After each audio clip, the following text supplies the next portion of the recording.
Right. Are we going to start? So everybody, Many deeply scarred within their minds.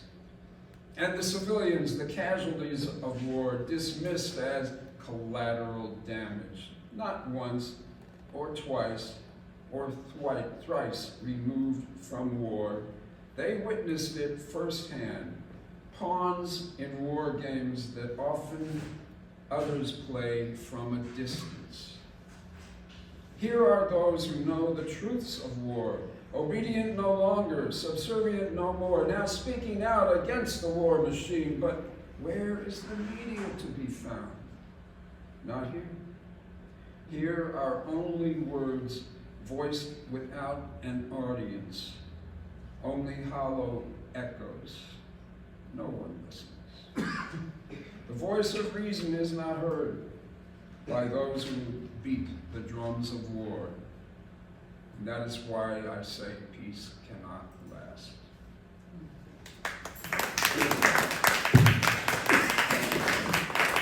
This last one really applies to all who take land by force. And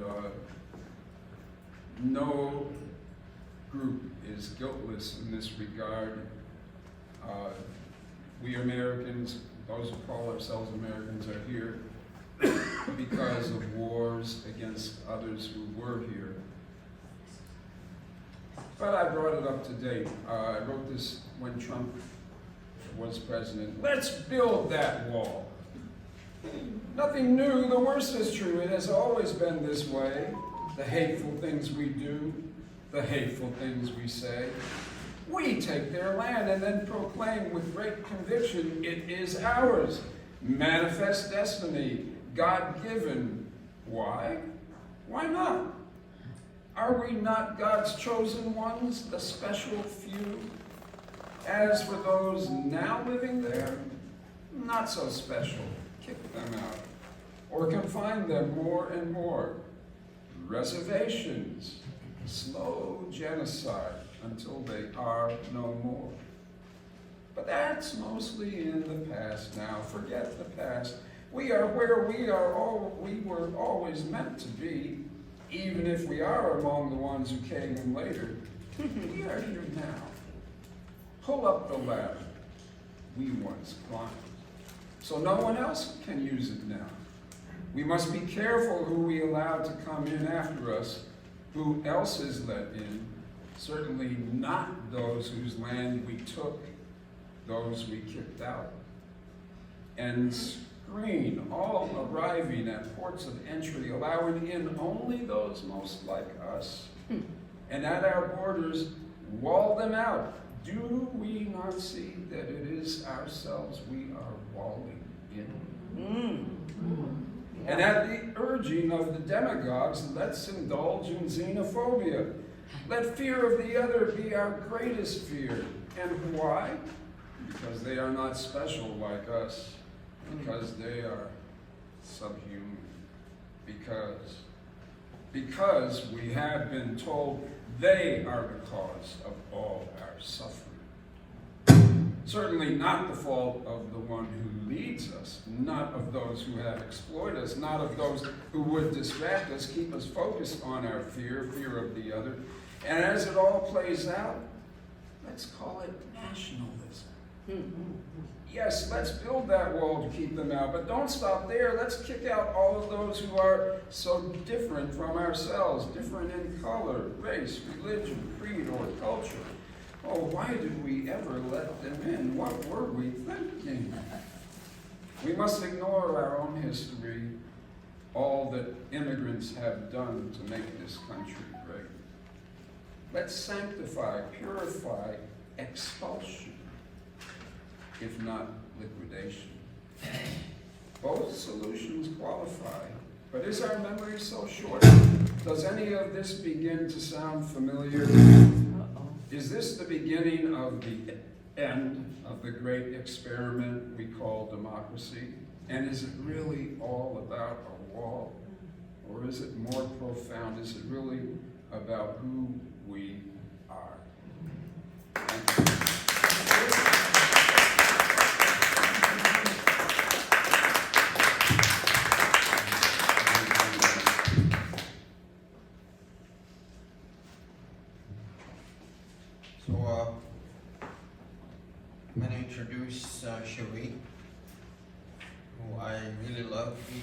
we used to work together. Both of us were troublemakers. Oh, okay. She quit, Yep. and she said she left the plantation. She said that to us too. I once was writing a poem. I'm gonna say that before I introduce her. And I was stuck at the ending, and we were having lunch. And she goes, Farid, say it one more time. I'm like, okay. So I repeated the poem 3 times, and she goes, Emmett Till. I'm like, who that? So I looked him up, and I ended my poem. I owe it to Cherie. She's a poet, playwright, journalist, actress, and has participated in spoken word events extensively, as well as wrote and produced a one-woman play that was performed at the Emerging Artists Theater by Dini Masai. Cherie has performed at local theaters around New York City for several decades as an actress and writer, and needs no excuse to perform. Most notable is a graduate of Stuyvesant High School and Brooklyn College, and took first, second, and third prize for Brooklyn College's Walt Whitman's Poetry Award. All right. And served as head writer for the Florida Sun, located in Orlando, Florida. He is a former civil servant, hails from Birmingham, Alabama, was raised in Brooklyn, New York, and currently resides in Staten Island. Cherie McHenry.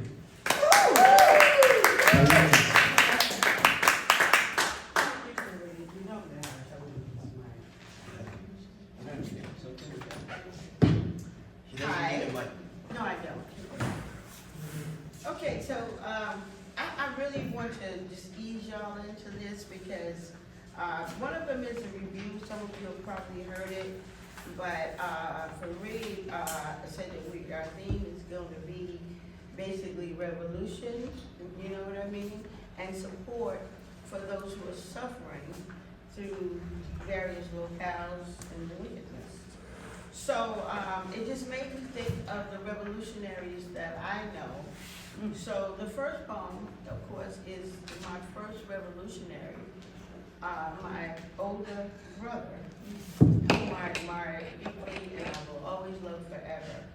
And I call this a conversation between me and my brother. So now, your mind can be free to travel the universe, the multiverse, intimately connected to the infinity of things, free to solve the mystery, to evaluate the vectors and the physics of things. I always knew you were greater than air.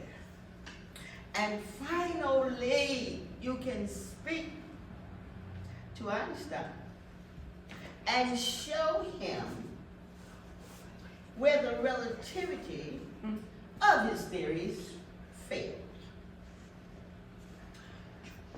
What will he say to you in those heavenly climes, so far from your mother's kitchen? I always knew you were greater than air. And that when I looked at you, I could see that this earth could never hold you. From the oceans to the trees, from Birmingham to Cambridge, it could never hold you. Brooklyn tried to hold you with the illusion of poverty, but your mind flew out of there like a kite flying high on a strong wind. I could barely see you. But what would I have done without you? And what will I do without you now? Had it not been for you, I would have no voice. You gave mathematics in its purest form to both of my sons. So now, your mind is free.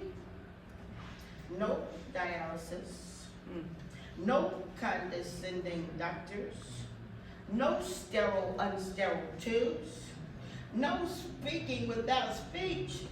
You are greater than air. You are everywhere.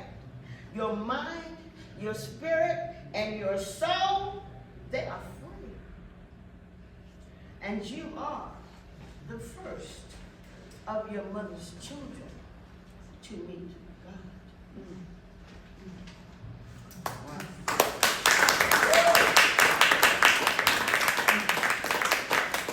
That was for my brother, Quentin McHenry, who led me into struggle, revolution, and better thought. Now this is another revolutionary, this one I raised, and he wrote this poem. This is Bernard G. Maynor II. Not that one. Okay, this is called Post Note Bills.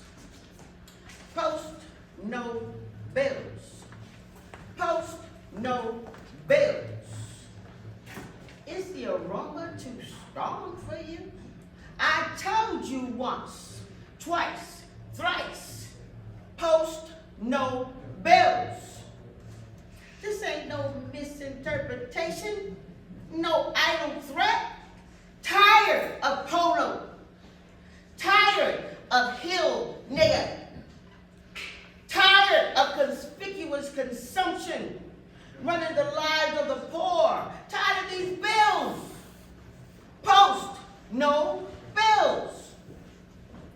I need some calamine to quench the itch from wearing your public advertisement on the street. Carrying etchings in my spine, like Don Karen, New York, hill nigger, poor low, and ace choke. I told you, post no bills.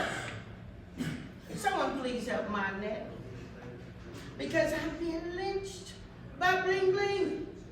My teeth are decaying into platinum, and I feel violated by perpetuating non-self images of me, but served to me by a slew of waiters named Cash Money. And I'm steadily being tricked by Daddy, and I'm confused by a great Don named Puff, AKA P didn't do it. I am shocked by my own suggested culture that is dominated by ignorant blacks who can't understand the culture rooted in their blood or see past the platinum rims around their eyes. Post no bills. Post no bills. I want a no-frills world where uniqueness is conceived by individuals with dilemma, not conceived by mental gap, Revlon, and living not by the concepts of Victoria's secretions. No frills, baby. Post no bills.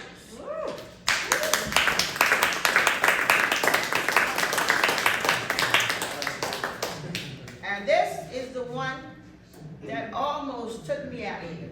Marie couldn't find me. I was down in the dumps. I was blocked. I couldn't figure out what was going on. And then I realized, I'm too happy to write. I'm retired. I'm not mad about anything. So, anyway, I worked through it, and I used my craft, and this is what came out. And this I wrote specifically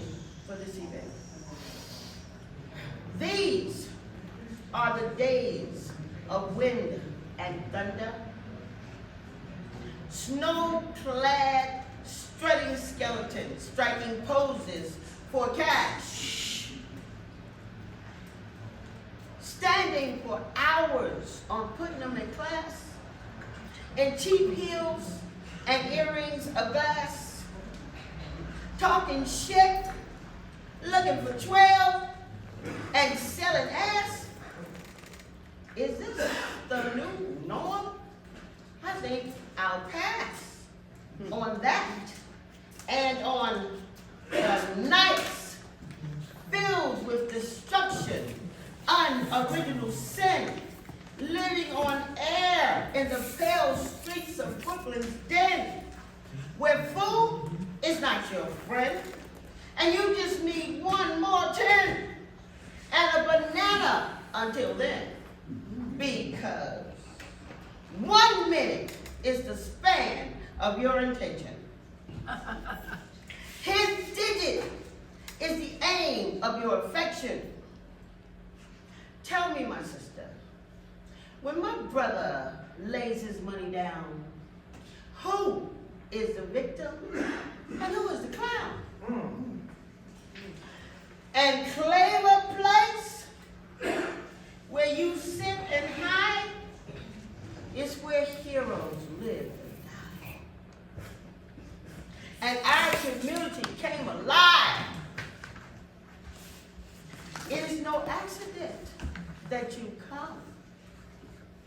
There is no east, but this is still Kasisi Street, and his ghost will cover you with Uhuru, the spiritual dream of our dead chief. Those were the days of hope and activism. There were no terrorists on Fulton Street, Eastern Parkway, or Madison Street, where we fought about the tree, so that you and your children, wherever they may be, would remain free.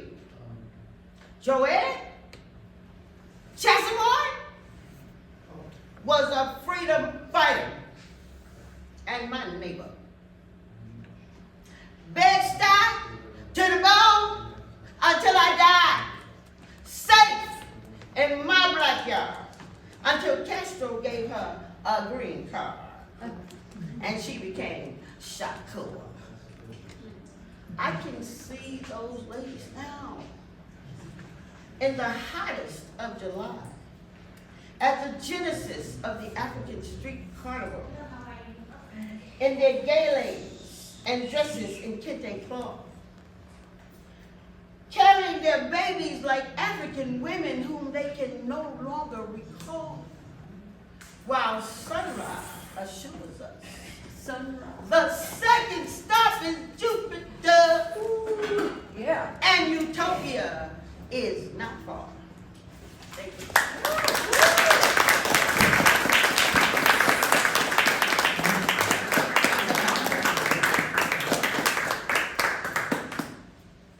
I also don't need a mic. My mic tells me everything now.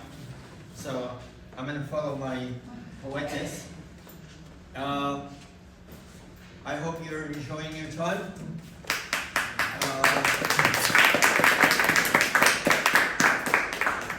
I'm an activist. I'm a human.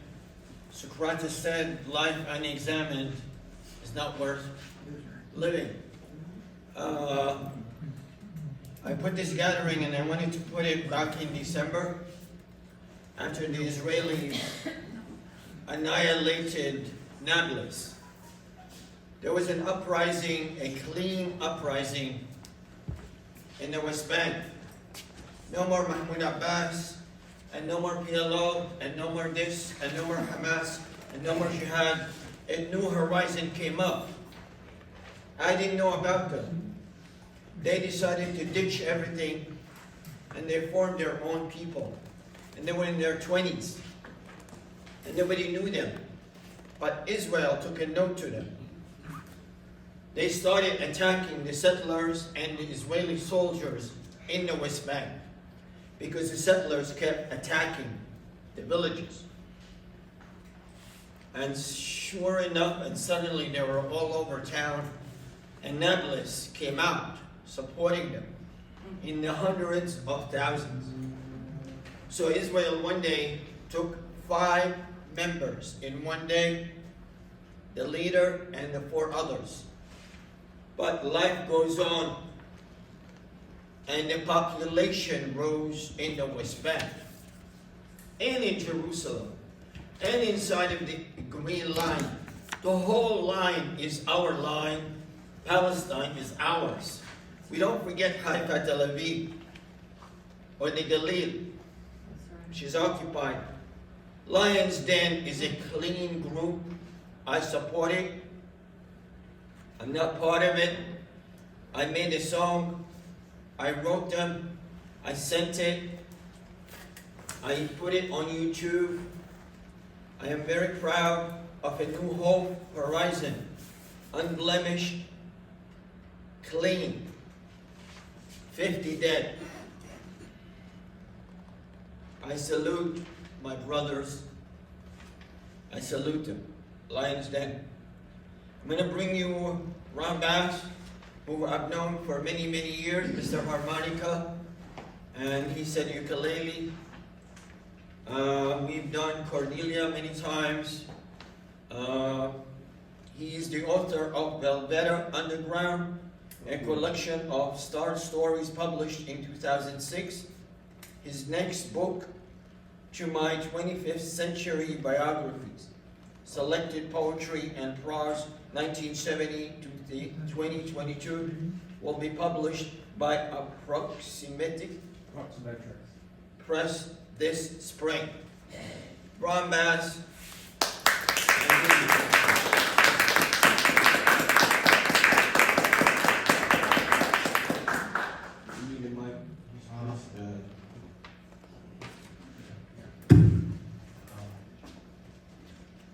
Didn't bring the ukulele because I didn't want to get it too wet tonight. I'm going to start by singing an a cappella song about revolutionary, I wrote in 1970. It's performed by an Upper West Side band called Death City Survivors at the time.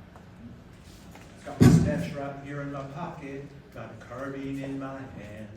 And if you want to know just which way to go, well, you can follow me to the hidden land. Gonna boogie all over the heavens, rocking in.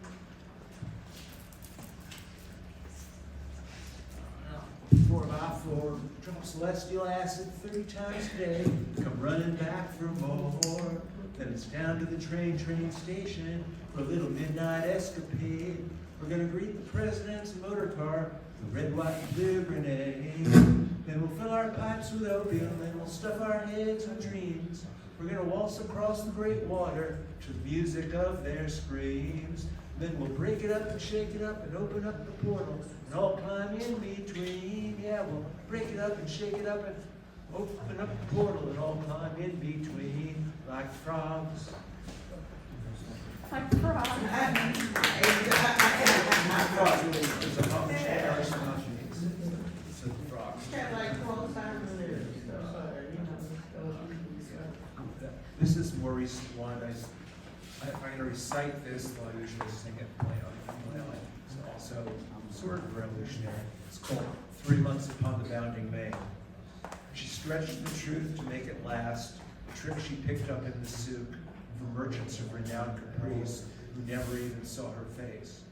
She chanced to steal the Sultan's sword and bugger off upon his yacht, with help from servants strong and true, from provinces her father ruled. 3 months upon the bounding main, while demons watched her back and swore that no man would disturb her gaze as visions racked her left-hand path. When once again on hallowed ground, she seized a palace from the Tsar, who promised her eternal love and gave her diamonds, gold, and cats.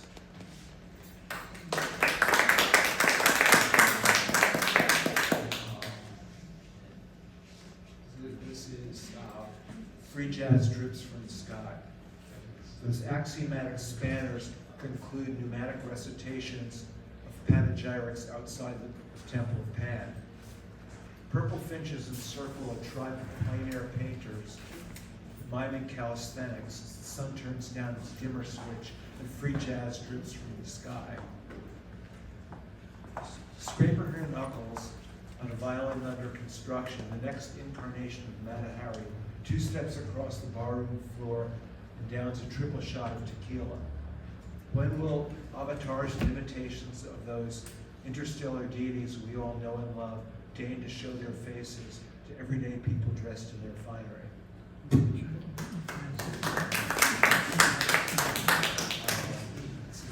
Freed wanted me to play the harmonica, so I'll do the introduction to this blues song on the harmonica and I'll sing it.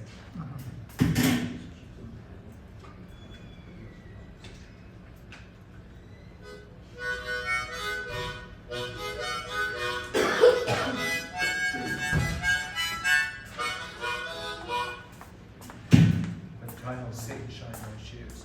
Satan shine my shoes, Satan shine my shoes, Satan shine my shoes. I know you have the blues, it's time to pay your dues. Step off the beaten path, step off the beaten path, step off the beaten path, where you feel the wrath, sit down and do the math. What does it say? Stranded on this star, stranded on this star, stranded on this star, searching near and far to find out where you are. Baby, let's trade minds, baby, let's trade minds, baby, let's trade minds.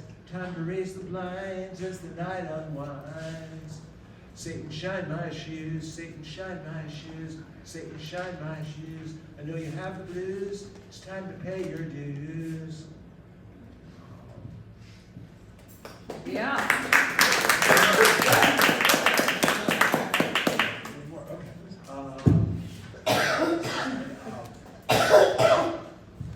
Transporting your library through the Bardos.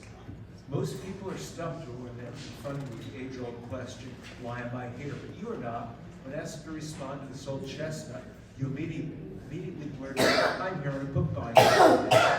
But the difficulties inherent in this endeavor only begin to reveal themselves to you when you find yourself contemplating just how you are going to transport your purchases home, wherever it might actually be. Finding a moving company on Yelp is a non-starter. First, you'll have to acquire, if you don't already have one, a Cybermorpheus Dream State cell phone. Then, with it in hand, you can search on interdimensional moving companies. You will find that there are many reputable ones to choose from. Thank you so much.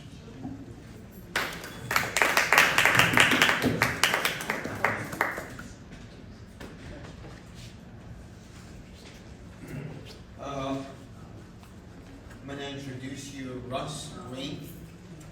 I'm sorry he was late. He was supposed to talk, but he's ready now. He's a Long Island. He hails from Long Island, and he was stuck in traffic. I've known him about 15 years or more. We started in Cornelia, always like teasing each other. He's a graduate of Hofstra University. Over the years, he's been co-editor of Great Weather for Media and has put on poetry and arts events around Long Island, New York City, in addition to hosting and curating poetry stages at various festivals. Russ has led his work in many cities across America. He also runs a reading series and poetry workshop. His book, Give Me Back My Radio, is out with Night Ballad Press. He can usually be found communing with the mountains in Vermont with interesting poet and artist friends, or roaming the docks of Port Jack Harbor at night looking for signs of life in the starry night sky. Russ Green.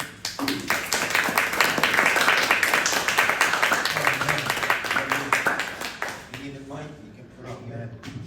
All right. Let me try without the mic, and if you can't hear me, which is a slim chance, it's not a loud enough, then I'll let you know. I'm the guy that, at dinner and at the movies, they're all telling me to keep it down. So, thank you so much. Gordon Gilbert, man. We're gonna hang out here. Hey, man. you're a City Poet fan. All right, I promise I'm not gonna just ramble on my whole 10 minutes. I haven't been in the city, at least in the city, New York City poetry scene, for like a few years now, like a few years before COVID. So this is like a coming home to me. Anyway, yeah, Fareed and I go way back to Cornelia Street when I used to co-host readings there. He was actually one of the first people I ever featured when I started doing events like 15 years ago. Anyway, this is a beautiful event, and I'm really highly honored to come and read for you guys, especially for the Palestinian cause. So I'm just going to start reading this. I have a couple of things that are directly related, and a few other things that are just about the struggle that we're all going through. And at least one thing that is not written by me, which I'm actually going to start off with, The Poetry of Arab Women by Natalie Endel, who I've met, hung out with. She's amazing. Check her out. She's a Middle Eastern poet. She edited this anthology.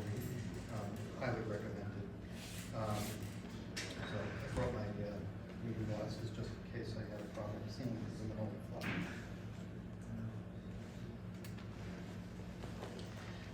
This is a two-sided poem. Gaza, a burning wound in the side of the earth. The burns of poverty play in it, and on its borders bark the enemy's rifles.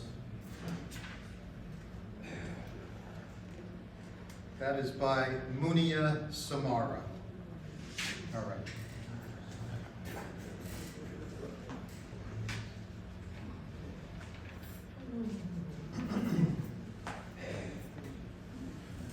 This is an old poem, so you know some of the references are old. Around here, you hear loud sounds from the TV, wild-eyed gunshot, kick back on the couch and smoke your pot, bloodshot eyes on your iPod, pile of pills sits next to your bills, your girlfriend left you in the parking lot. It's an illusionary world every time that flag's unfurled. You're worried about Iran or some kind of stand. Glenn Beck's ranting about conspiracy nuts. You think, you read, you analyze, find out the so-called experts are a bunch of dumb fucks. I hope you first. Yes, you can. You can't afford a doctor, go to the airport, right there at security, get a full report, free x-ray, breast exam, a whole panoply, mention Al-Qaeda and get a colonoscopy. When the money stops flowing to the man on the street, the blood starts flowing past the tips of your feet, you become so comfortably numb. Wake up, man. Listen to the tune of the First Nation people of Saskatoon. It's so simple, man. There's no magic wand. Do what they do in Saskatchewan. Go the way of Earth. Keep a healthy thirst for the truth. The truth. The truth is just trying to survive on the back roads of America. Yeah.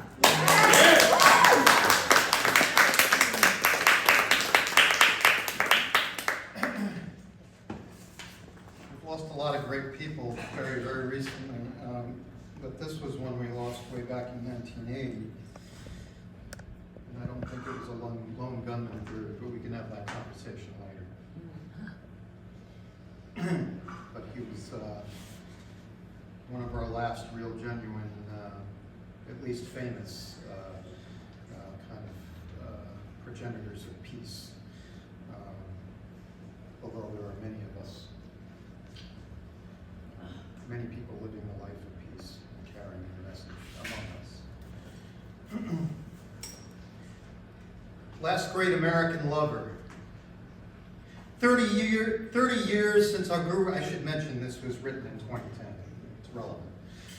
30 years since our guru of peace was taken down. 30 years since all our hopes were blown to pieces on the 72nd Street sidewalk. JFK assassination of my lifetime. I was 12. I was getting ready for school. Next morning when my father came to me, half dressed in our safe little suburban hallway, outside my safe little suburban bedroom, to tell me John Lennon was shot last night.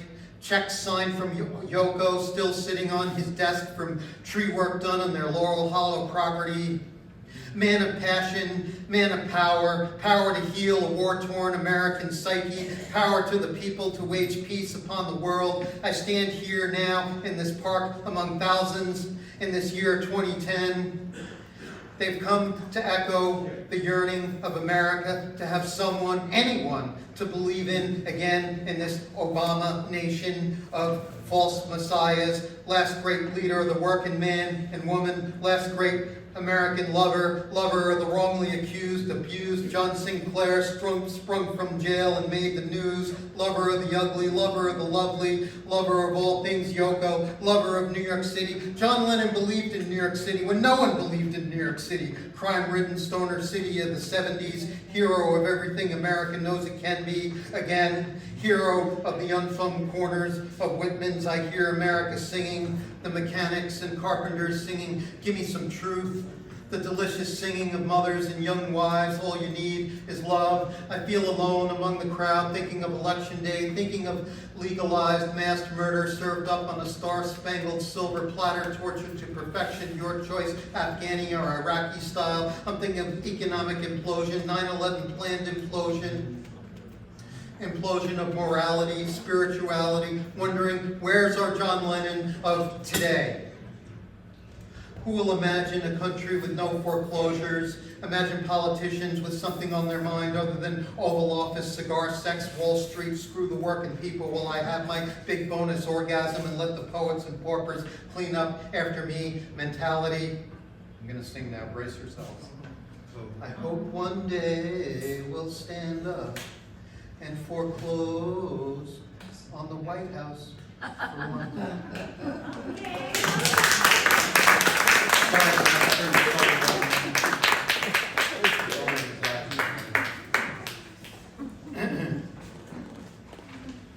It's called I Come From Water.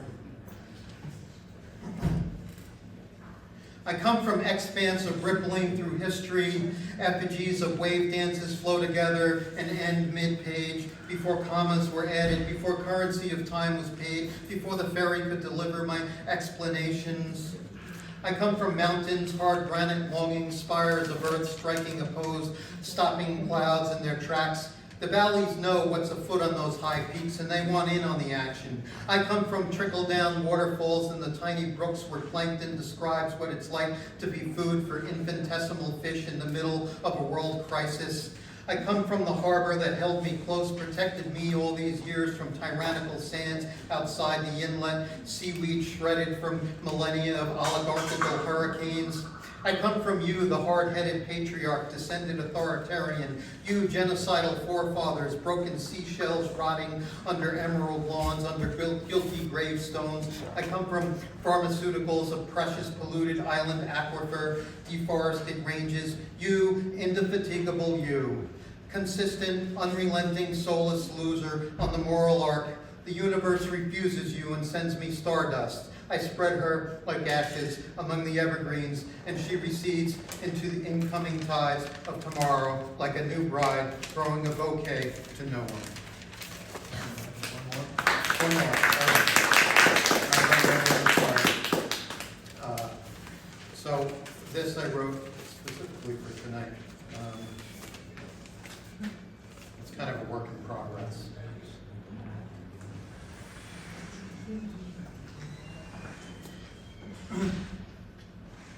Shireen Abu Akleh.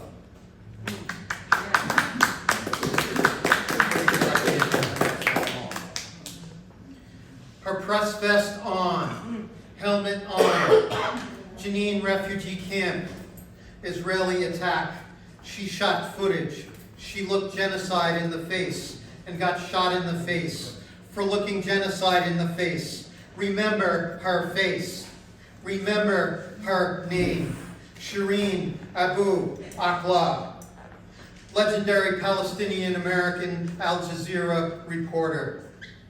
Shireen Abu Akleh was binge watching Netflix just the week before, curled up on the couch with her niece in the old city of Jerusalem. Her niece looked up to her as the cool aunt.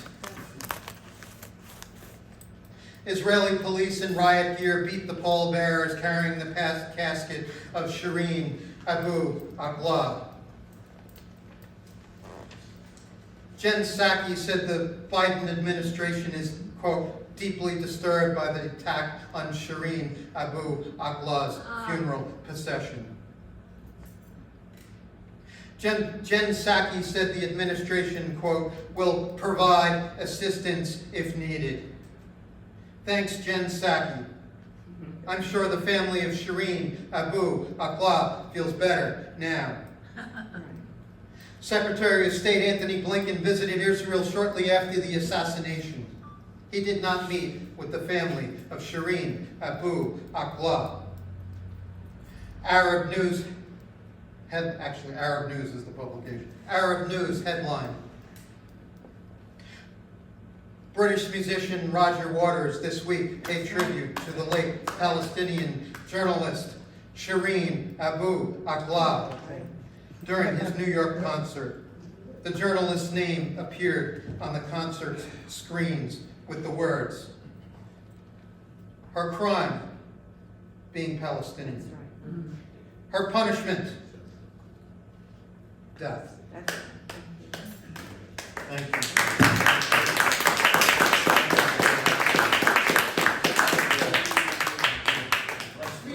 We have had some expenses. Shireen Abu Akleh. Sorry, you want me to do this one? Yes, And don't let me do it. I won't. Okay. So, we were asking a $5 donation to Shannon. We're gonna pass that. Some of you already gave at the door. If you didn't, here's your chance. Just to cover the expense of the space and the musician and us. Shireen Abu Akleh was sniped clearly, and I followed it intensely. And they tried to bring it up to the ICC, but it's not happening. I'm going to introduce an amazing woman. I had the pleasure to read at MLK 5C Cafe, Trudy Silver, amazing pianist, human activist, powerful piano, Trudy Silver. Right, okay, thank you.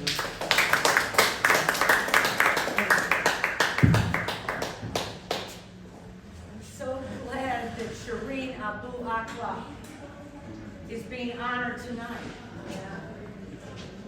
Who remembers Rachel Corey? Yep. Rachel Corey's family has met 200 times with State Department officials. Her family, since she died in 2003, a middle American white woman who wanted to defend a Palestinian family, a Gaza family. So a young, blonde, white woman goes and she says, they're not gonna hurt me. I'm gonna take care of this family so they won't be bulldozed, damn it. And there were all these kids and she was taking care of them. And the day came when they said they're gonna bulldoze, and she stood in front of this family home, and they came and they bulldozed her and they murdered her. And her parents were radicalized and politicized, and they went all over the world to let everyone know about Rachel Corey and her writings and her plays, and she's come to New York. Well, her family that has met, and many of us have gotten to meet them because they've been all over, they came to New York over 200 times, and they got nothing, okay? There has been no justice. However, the family of Rachel Corey has joined with Shireen's family. And is that not, because at least they were able to explain to Shireen's family, look at all the years.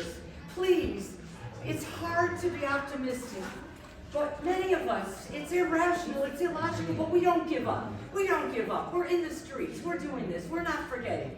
And they are trying to meet, and it turns out that Anthony Blinken did take the time to sit down with Shireen's family, and shit happened. Nothing happened at all.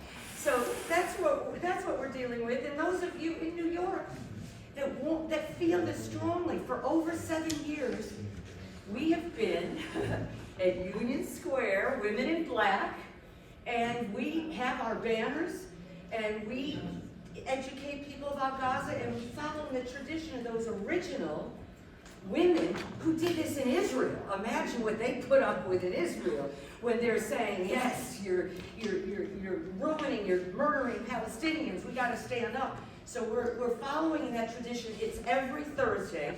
Tonight it was rained out, okay? I'm glad this wasn't rained out. But we don't stand in the rain. We have disabled people, we have all kinds of people that come, and we're right across from Best Buy on East 14th Street.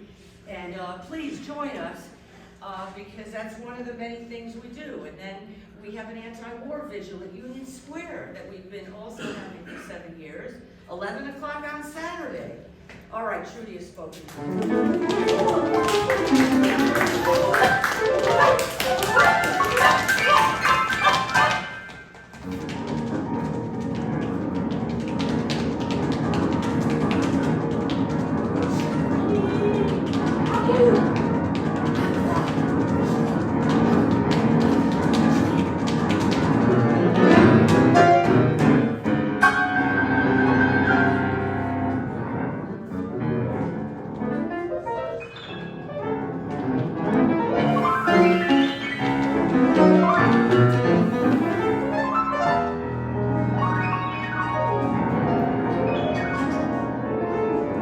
Your sunrise.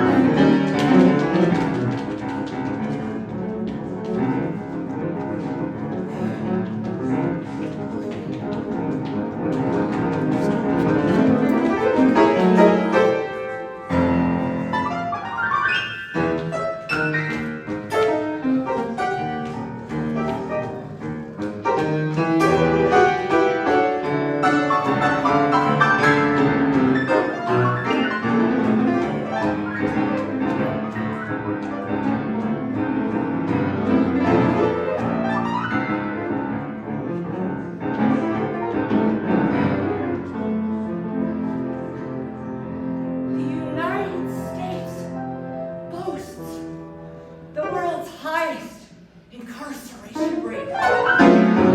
Prisons bursting with their underclass population. Yet not a single war criminal has gone to jail. Not a single corporate bankster has gone to jail. Where's the outrage? Tell me, where's the outrage? Barry, where's the outrage? Right here. We've got some outrage here? Do we have some outrage here?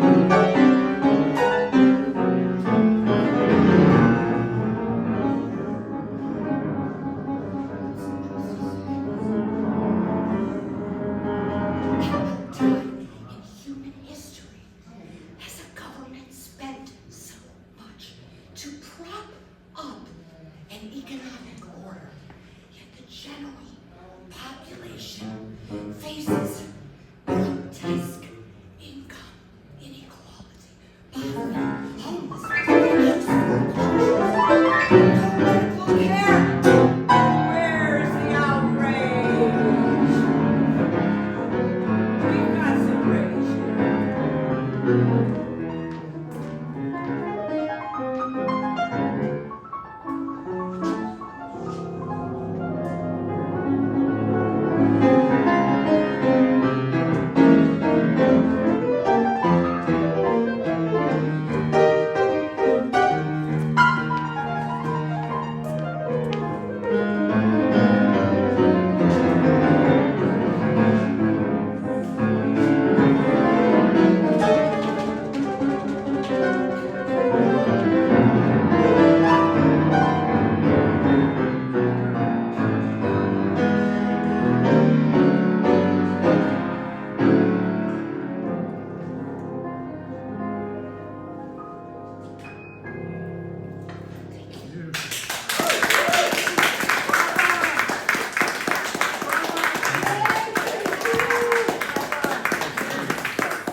Martin Luther King Monday. It was an amazing performances, in raging rains, and full house. My niece was there. So what we're gonna do is I'm gonna call up 2 open mics, and after the 2, I would love Evie Zani to sing a song. I've known her many, many long years. I haven't seen her in so many years. She has a powerful voice. So I'm gonna call Natalie Rogers, and then after Jesse Love. Open mic. You need the mic? It's here.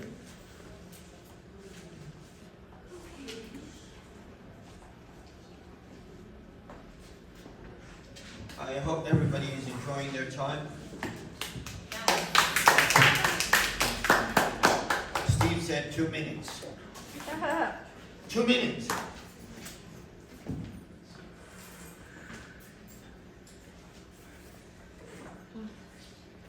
Hello, hello, nobody here. Thank you for your attention.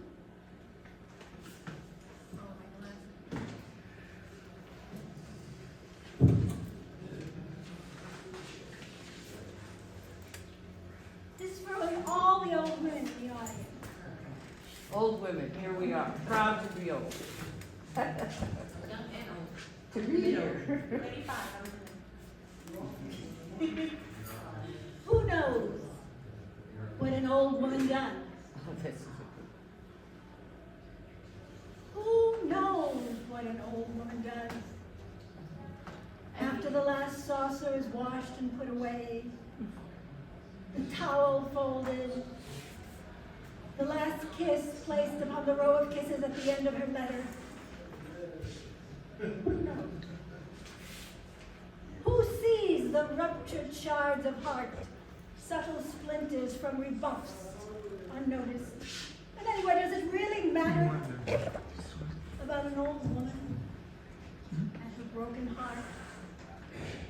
So old that she has passed the storm and throng of passions, longing and regret. Hasn't time lobotomized her cravings, rendered her desires docile, left her needy and quiet, squeezing the air out of her dreams? This old woman, what is she thinking? Is she sad? Perhaps she feels irrelevant because she doesn't know the latest tool, the latest buzz. Perhaps she doesn't care. And craving comfort, she presents herself perfectly tucked, surrounded by her things and things, photographs from happy times, children laughing at the beach, souvenirs from summers past, the plate from Israel, the paperweight from Venice, the iron dragon made in Tokyo, possessions speaking for themselves, reminding her of incidents too distant to remember clearly, flashing names and faces, always slightly out of reach, fluttering like butterflies in her mind's eye, faces haunting her dreams, her friend, Irma, and her first beau Marshall and his wife Bee, and her husband Harold, and her sister Beverly, her Aunt Frances, all past. Yesterday she had such a yearning to pick up the phone and listen to her mother's voice. Imagine that, her mother, long gone some 40 years. So this old woman, she sits in the window barely breathing, rocking back and forth, watching God inhale the light in a soft puff. Darkness falls so early in the winter months. The lamp on the piano melts into silence, and frozen drops of time sputter and die.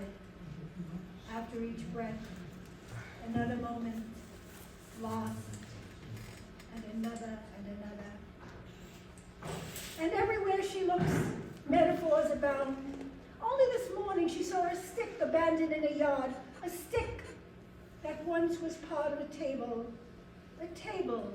once belonging to a busy kitchen.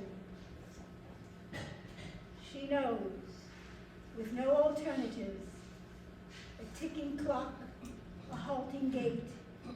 She is softly grateful, awakening in another day, for as many breaths, not so many breaths, remaining.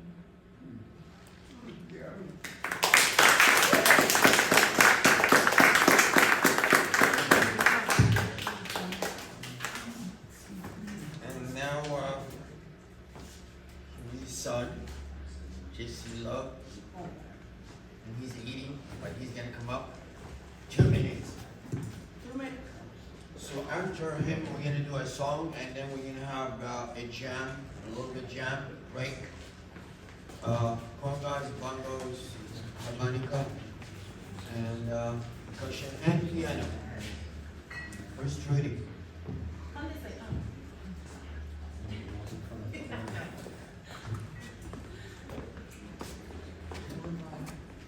You have to speak so people can hear.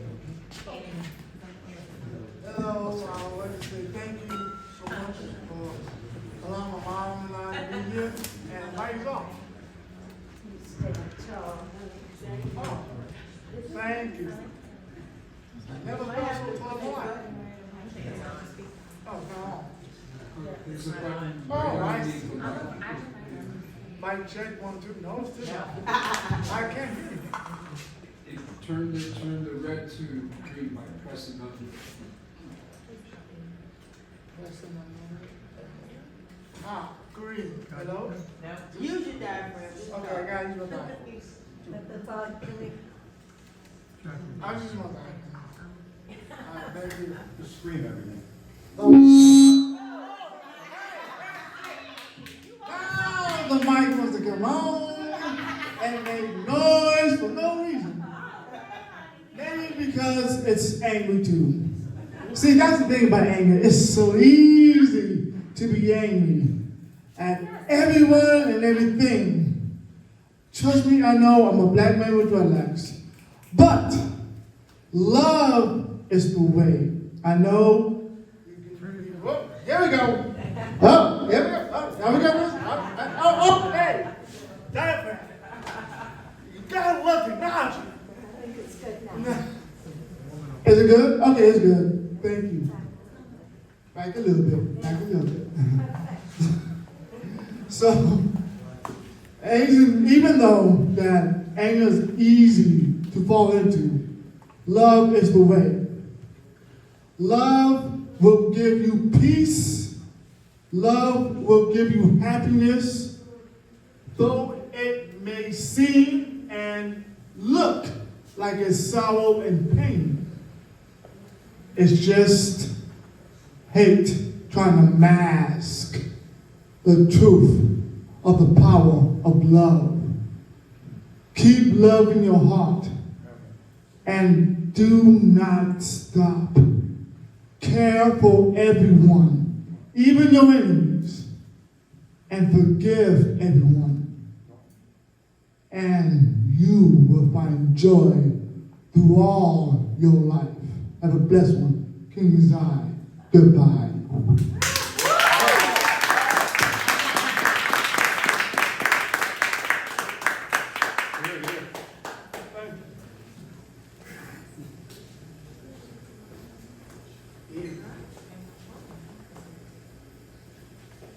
I'm here. He's giving my Eve. I love her voice. We've known each other so long, but I haven't seen her in so long.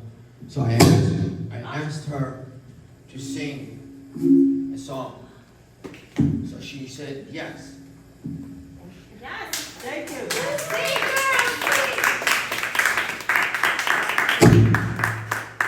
I am not Trudy Silver, but I will attempt to play this. This is a song I wrote in 2021.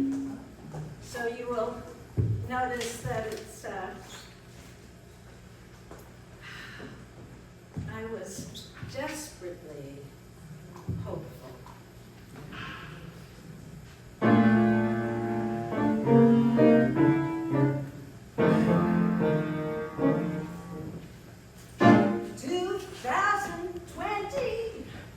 Brought a lot of bad news. Quarantine lockdown left us nothing to lose. We've been so bombarded by a blizzard of lies, and stormy clouds of hate and fear were all on the rise. Forgot how to play it, but now the blue tsunami has brought my heart good news, and I'm saved by the blues. Trump held us hostage, gave me PTSD, while airhead fascist zombies tried to kill democracy.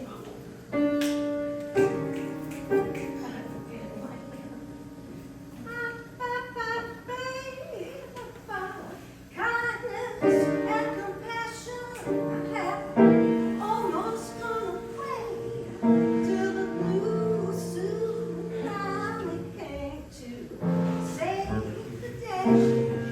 Now I want you all to sing it with me. We've been saved by the blues.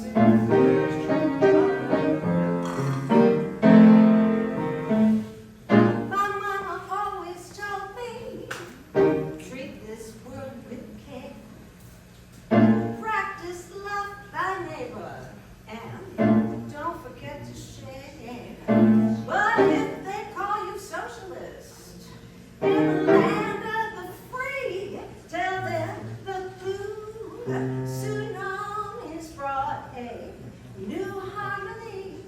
So, why don't you all guys sing it with me? 'Cause we've been saved by the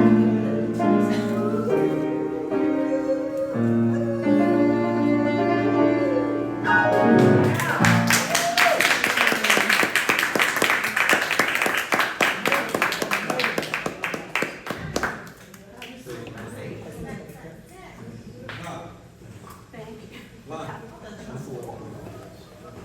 gonna take a break. Just to lighten up a bit. We're gonna play a little bit. We're gonna hang out, talk. Trudy?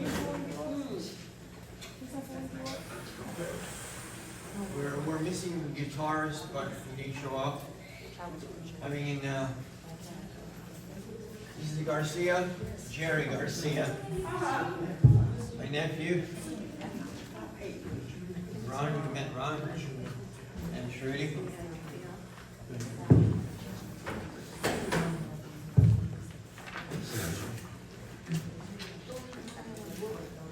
Just to be clear, Fareed, this is a break? Yeah, it's a break. Okay, everybody, get Right. your drinks, get your food. It's a break. I did this painting for Palestine. The flag is disintegrating, the land is missing. A long time ago. He said he was moving. You take the bus. You take the bus. You don't take New Jersey Transit, Connecticut train, Pittsburgh. Oh, okay.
Garcia, favorite nephew. He's actually a drummer, but he couldn't bring all his instruments. And that's his mom, Nina Gores. He calls me Dylan because I play harmonica. I'm gonna introduce, everybody gets back. I'm gonna introduce Steve Blue, who I've known for many years, and he does a lot of very good things. He is a New York City-based poet, activist, composer. His work has been published in print and political journals, and also online. He has his own page on the echopoetry.org website. Steve is curator of the Poetry of Protest and Struggle project which produces videos 3 times each year. His website is Steve Room Poetry, all one word, .net. I had the privilege to be on his Poetry of Protest and Struggle.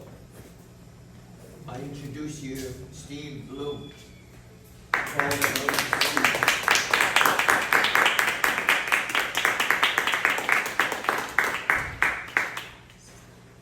Thank you for,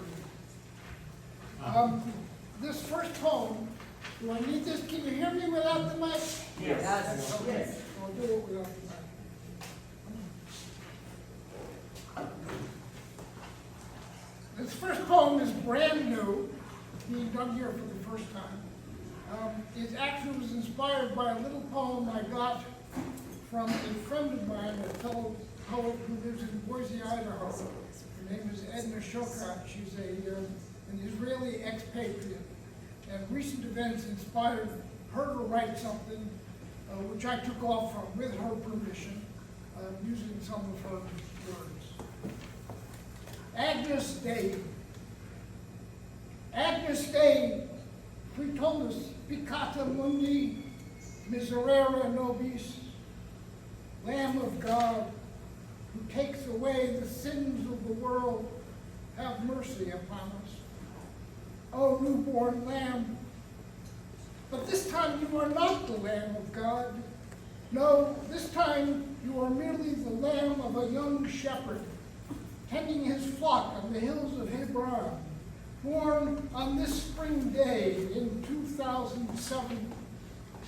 Only hours after you emerged from the womb, an armed man, known to residents of the nearby Jewish settlement of Esh Kodesh, Holy Fire, as Zvi struck,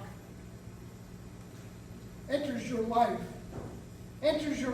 as the angel of your death. First, he captures, blindfolds, this 15-year-old shepherd, identified only as F in news reports due to his youth, tortures him to the edge of extinction. Then Zvi turns his rage on you, kicking you repeatedly until nothing remains except your remains. O newborn lamb, even in a lifespan of less than a day, you find a way to take this measure of the evil that lurks in our world. And do not therefore have a chance to see when, on his way to serving a prison sentence of 18 months, Zvi Strak is toasted as a great hero of the Jewish people at a send-off party organized by Rabbi Chaim Druckmann, spiritual leader of the religious Zionist right and founder of the West Bank settler movement. Zvi's attorney tells the court that 18 months is excessive compared to other Jewish settlers convicted of crimes against Palestinians, and they make a credible case if we are speaking in a strictly legal sense. Back in 2010, of course, when Zvi's send-off party takes place, I would have told you that Rabbi Druckmann and his political movement were part of a far-right fringe. Oh, newborn lamb, perhaps you are able to rest in peace not forced to witness the pageantry as Orit Strock, Zvi's mother, takes her post today among the others who share Rabbi Druckmann's political views, though the rabbi himself has recently passed away, as ministers in the new Israeli ruling coalition. And we realize that those who hail Zvi Strock as a national hero happy because he showed the Palestinians whose boss, who owns the land, these members of a political party formerly outlawed and officially barred from parliament can be called a right-wing fringe no longer. Today, instead, they take the power, planning to organize something bigger than a send-off party for a young man on his way to prison, kick the life out of more than just a newborn lamb.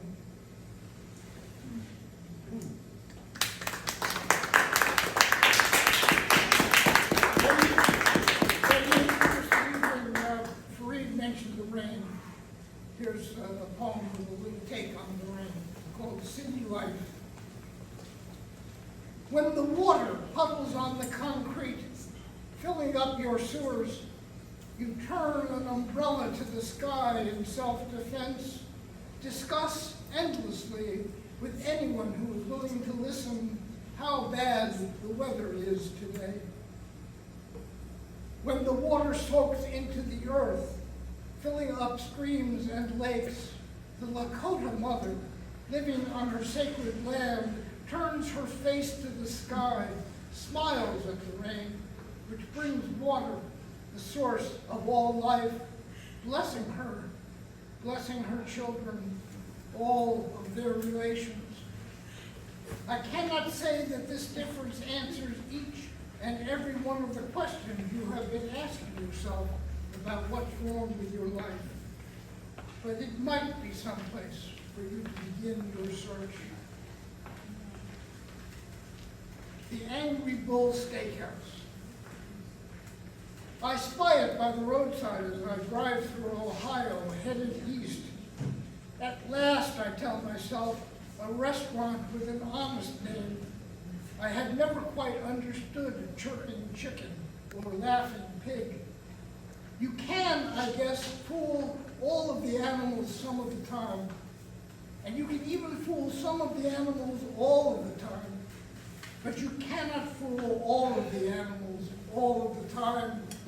The bull is angry now. It's a good start.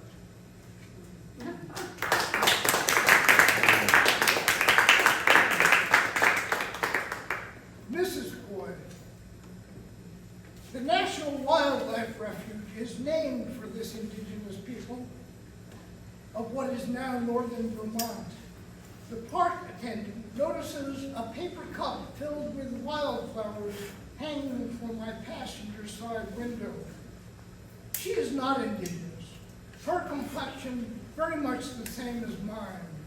Did you pick those in the park? She asks, and of course my answer is no. I picked them this morning by the side of the highway. Pointing to the purple loosestrife, she tells me, it's an invasive species. We have been trying to get rid of it for years. When you throw these flowers away, make sure they are tightly wrapped in plastic and completely dead. Otherwise, you will spread it further.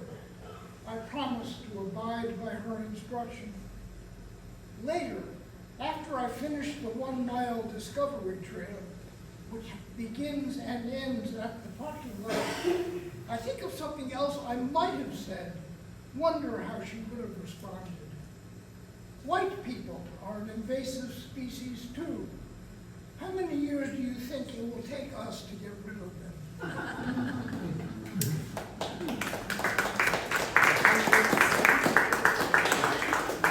Minutes. Annual meeting. National Association of Procrastinators. Acronym NAP. Scheduled start time 10 a.m. Actual start time 2:35 p.m. Motion to postpone this session until tomorrow. Carried unanimously. And I'm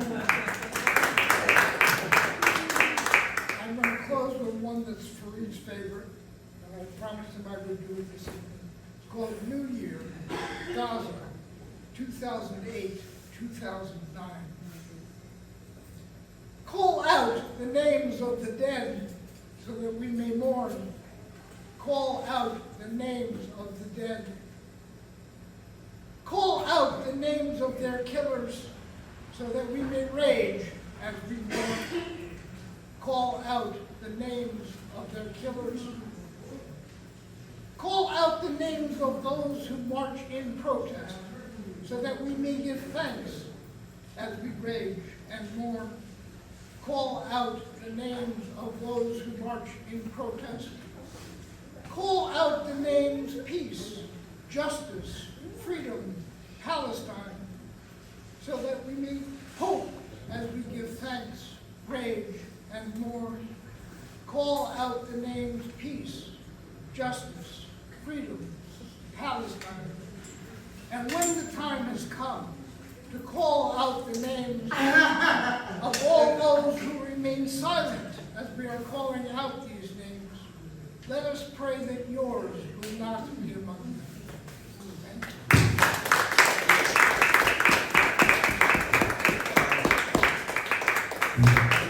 Steve Boats, Deep Enough to Drown, Introduction to Poetry for Social Activists, PCD, The way you listen to my words.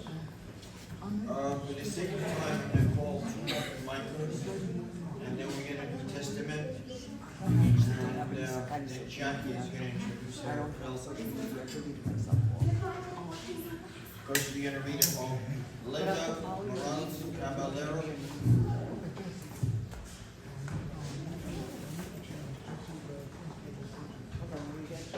Do you need a book?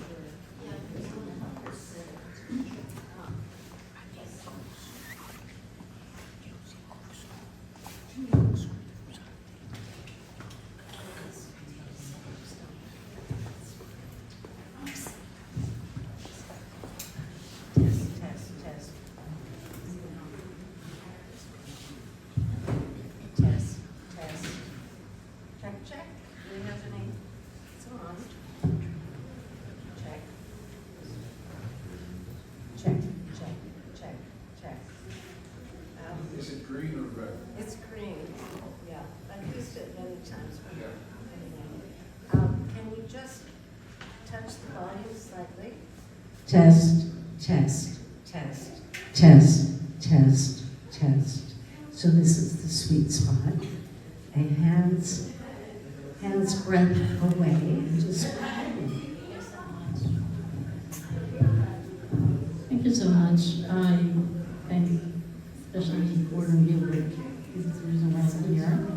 And I told Eve about events, so I'm so happy that she was able to come and join us. I'm going to just read one poem. Unfortunately, I'm going to give some bad news to Gordon, who didn't know about this, I guess. I lost a very good friend of mine who was a wonderful guitarist, and his birthday was not too long ago. So I want to read this poem that I dedicated to him. The introduction is by Gaetano Veloso. And I should tell you that I use two words that are come from Portuguese. One of them is capoeira, you may know it. It's kind of a dance that also looks like a fight, but it's a dance. And berimbau, which is an instrument that is used in capoeira. So, with an introduction from Gaetano Veloso. So, to my dear friend Andres La Vida, a great musician and human being, in memoriam. Deixa eu dançar pro meu corpo ficar rodar, minha cara, minha cuca ficar rodar. Deixa eu dançar pro meu mundo ficar rodar, pra ficar tudo jóia, coisa que sem sonar. The city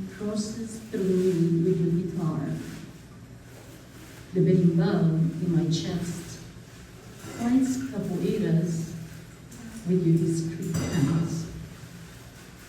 Everything for us is laughter.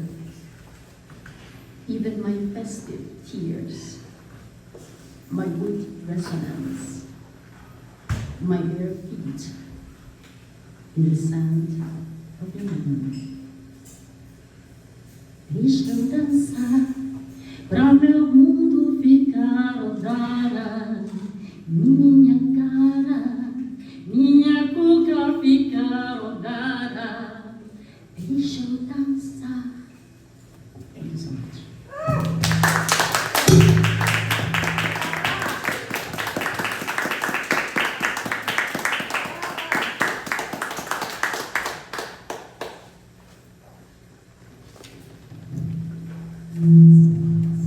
Okay, hands free.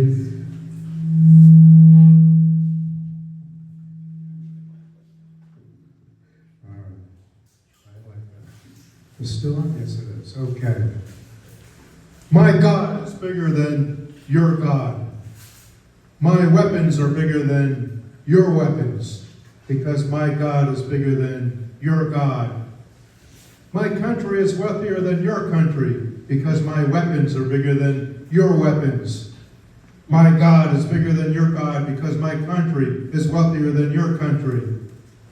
God likes the United States more than other countries, because God helps those who help themselves, and no country helps itself to other countries' wealth like the United States. God likes a winner, and the United States is the biggest winner since the Roman Empire. God liked the Roman Empire, even though it used to persecute the church. But in the end, the Romans made the church official. And then the church replaced the Romans. So it all worked out in the end. It is possible to know what God wants. God speaks to the Republican Party platform. The platform says it represents God. Therefore, what God wants is in the Republican Party platform. God gives the country with the most believers the most weapons, because believers are the most likely to use the weapons. And then there will be less believers in other countries. So it'll be easier to take those other countries' wealth, proving that the country with the most wealth has the most believers, and therefore is the best country. It is easy to believe.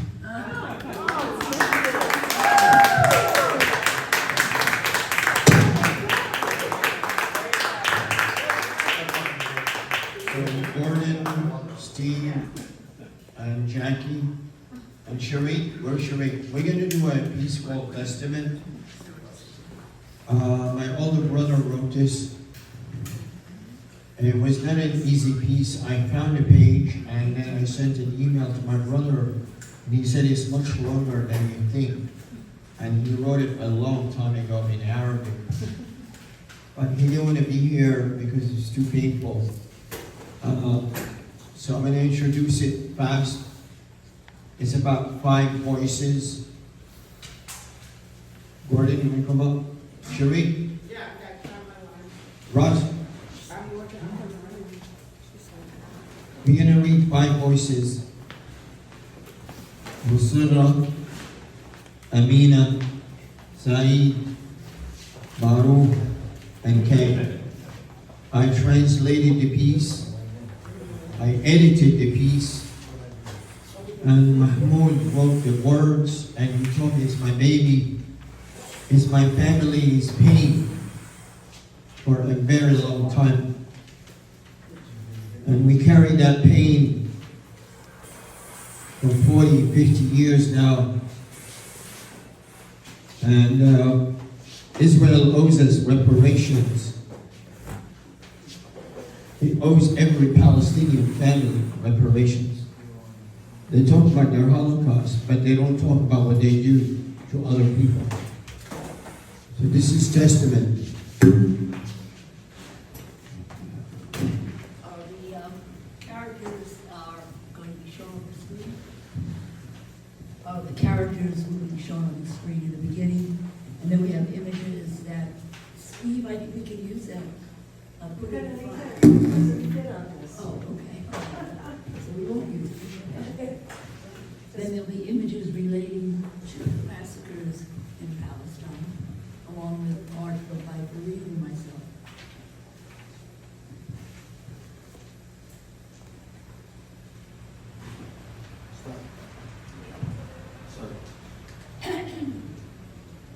I am Musira. My family knows me as Musira Najib. The public call me Munir, or mother of Munir. My husband is Nader Hassan al-Ansari, Sheikh of the Indians in Palestine. I was hiding in my kitchen, waiting for the napalm bombs to stop dropping on my roof. My son Munir, his wife, and his children, and my third husband's wife, and her children were all present. Nasser was crouched in my womb for protection. But a bomb dropped right on my head. I lost my head, but my soul stayed. Nasser was saved, but not me. The rest of my children are Hind, Layla, Amina, and Fatima al-Ansari. Layla, wife of Salim al-Batad, had to leave for Jericho to save her own family. I wonder which hands dropped the bomb on my head. I knew it was made in the USA. The one that the Zionists dropped on my kitchen took my own life. But my soul is still around to haunt my enemy.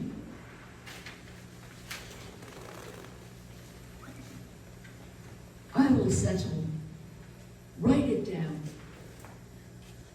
I will settle, and my soul will depart when the enemy leaves my land. My eyes will smile when my grandchildren smile.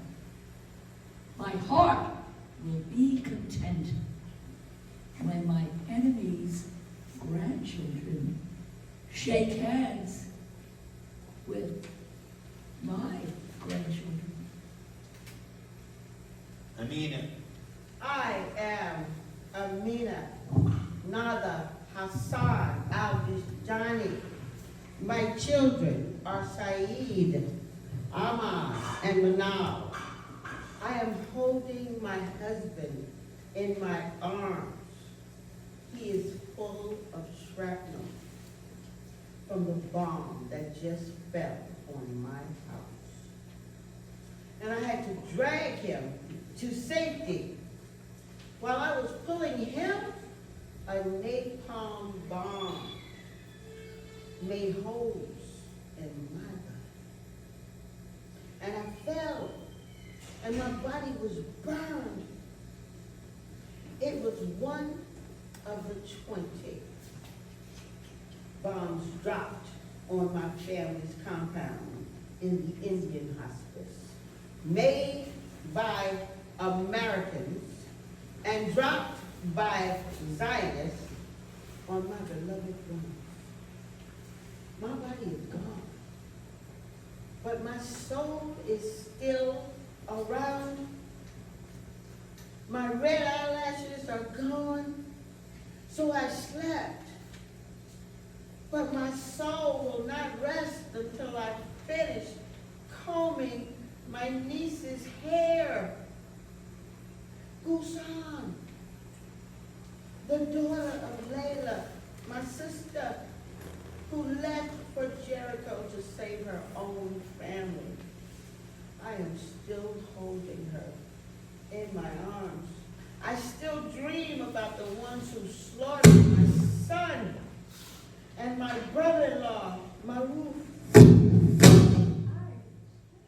My red cheeks and green eyes will light up when my children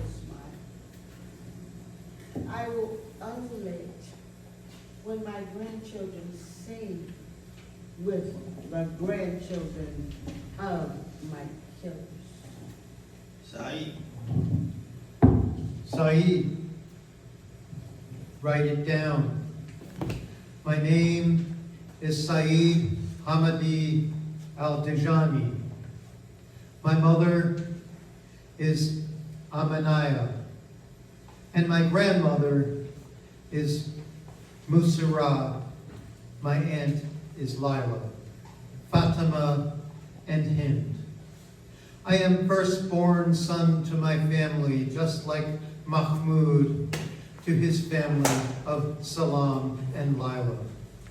The faces of my enemy who threw the napalm bombs petrified me and still petrify me. Write it down. I am 5 years old. I was not ashamed to urinate in my pants after I asked my uncle Munir for water. I was thirsty from the heat of the bombs, but when he brought me the water, I already exited my body, my soul still around. I did not grow up with my sister Manal and my brother Ahmad. I didn't get to play with the children of my enemy. My killers never asked for my forgiveness, so how do I forgive the ones who made me very thirsty? Maruf, Write it down. I jumped into my private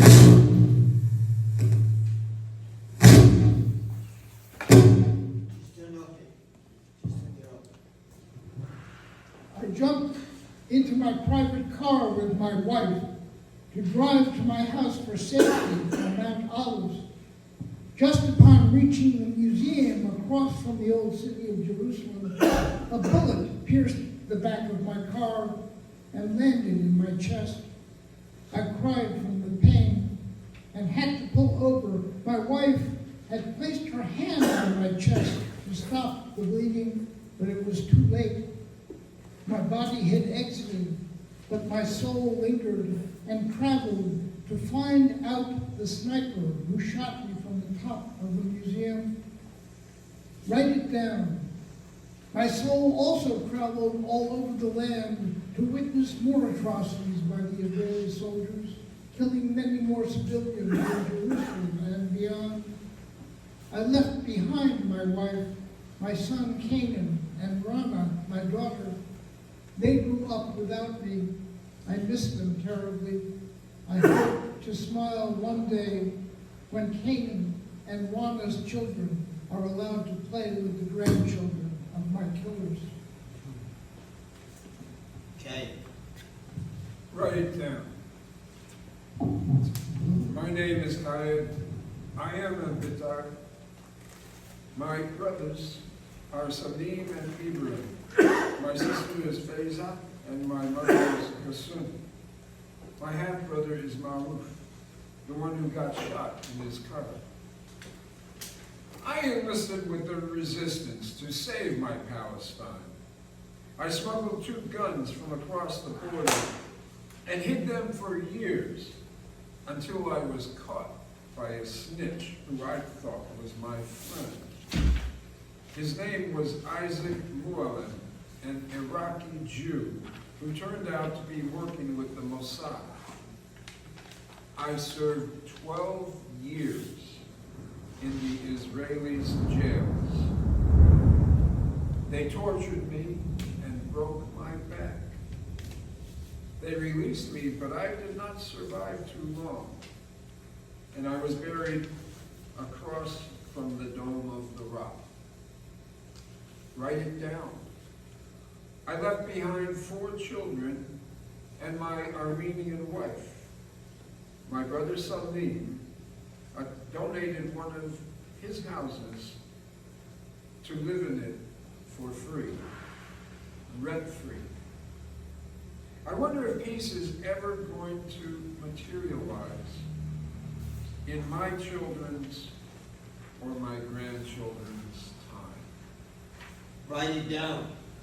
مسرة ليلى أمينة غصون سليم سعيد محمود سليم معروف فريد Kaid Jamal, all of them the children of Layla and Salim. Write it down.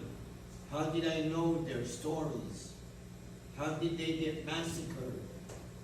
How do you see the future? I am in their voices as they have left before they recorded their voices to tell what happened to them before they elevated to the skies above. Write it down. The crime of Palestine is genocide, ethnic cleansing, no justice, no peace, no reparations, or admitting to wrongdoings. Witness this, my dignity, my right of return, my land that was raped will never be forgotten. We will never be erased. Testament.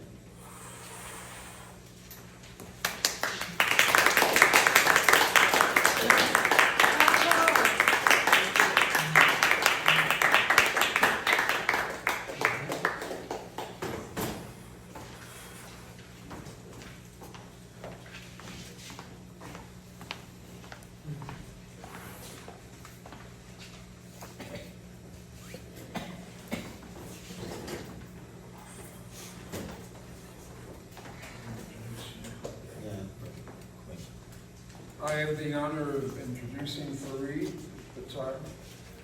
Fareed has published 2 poetry books, Footprints in the Mist in 2010, and earlier, Treasury of Arabic Love in 1997. Several of his poems are in the recent bilingual Arabic and English anthology of Palestinian poets entitled A Blade of Grass, published in November 2017.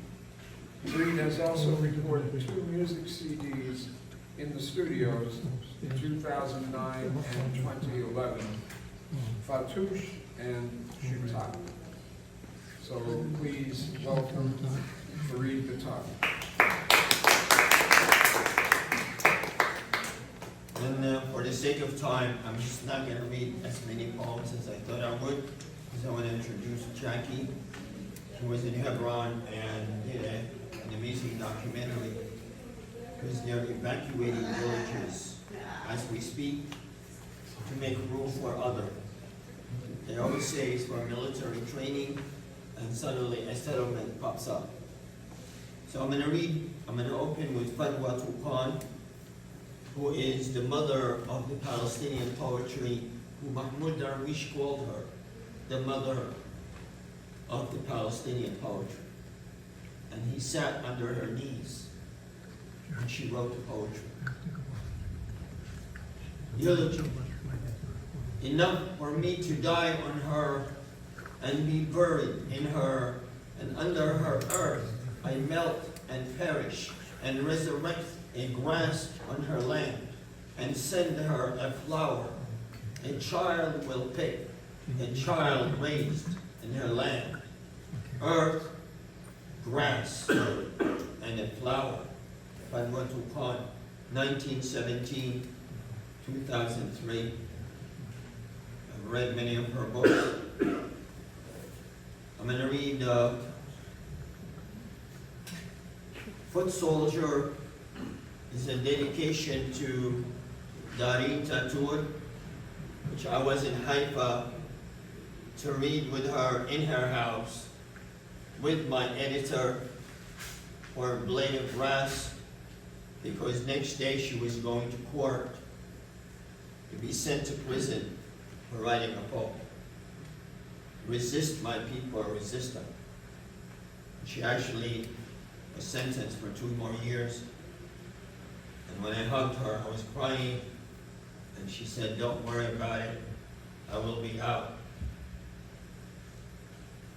Foot soldier. My words are bullets mowing down snipers at the Eretz crossing and the barbed fence wires of Gaza with smoke obstructing their view. My words flying over my 48 land, my 67 land of a long time ago.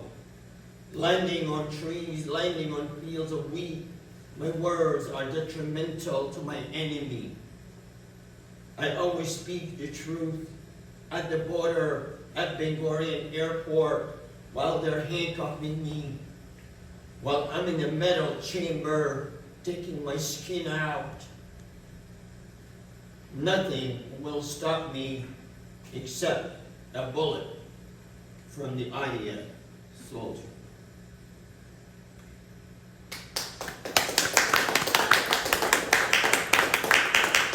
I just want to read one more poem, and then I'm going to introduce Jackie.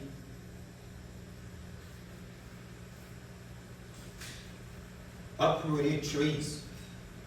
And this is an introduction to my book, Screaming Olives. From my train window, I watch buildings going backward. In their infliction, the river is confused. I avoid looking into faces unknown to me. From my home window, I hear a large bang. 5 in the morning. Uprooted tree falling on my neighbor's house. My neighbor's house. What a scary sight. It could have been my bedroom window. The next day, another huge tree decided to commit suicide as well. It's missing its sister, shattering 2 brand new cars. My quiet street looks like a war zone. Electricity gone for days, food stinking the houses, no computer, no TV, no iPod, no cell phone. Going back to simpler times takes me back to camping days, nosy neighbors hanging out. I want to move out of this toxic town, Jersey, to a house on a hill, to a house on the water, facing a lake, glass all around, in no man's land. I want to go back to simpler times. My street looks like a scene from a Gaza town. So I'm going to introduce Jackie. I met her reading something, and it came out from Lehman's College, Belt Forum, and she said, hey, I know you, I heard you before, you're a loud mouth. I'm like, what do you want? She said, I want to invite you to Amman. I said, that's 9,000 miles away. She said, I know, but can you come to Amman? You can stay with me. I'm like, what? No. So Jackie is here. She did a documentary in Hebron, and she's going to read her poem. She's a professor. She's a graphic artist. She lives in West Bend, and I give you Jackie. Yeah, I'm living in West Bend. It can be hazardous to your health if you like Palestine. I have this poster of Rachel Corrie on my door, which was slashed by someone who disagrees with me about Rachel Corrie. And he's very busy tearing down signs off my door. I put new ones, he tears them down. And most of the signs for tonight's event were also torn down. Not all of them, though. Some people found them. So, you know, we live in difficult times. And you don't have to be in the Middle East to get SHIT if you like Palestine. So anyhow, here's my poem. And then I'll show you my film, hopefully. And since we're celebrating lions tonight, the poem is called Lions. Lions roar. The earth rocks. But shots slice the door. Smoke screams from the debris of their homes. And ghosts watch and welcome spirits who leak out of seared flesh and severed limbs. Too soon to complete the mission the cosmos planned for them.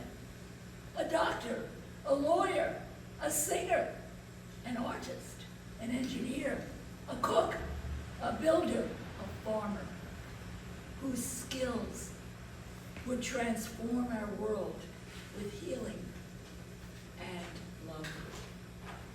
Now lost, murdered. In the name of a God, the lions will devour.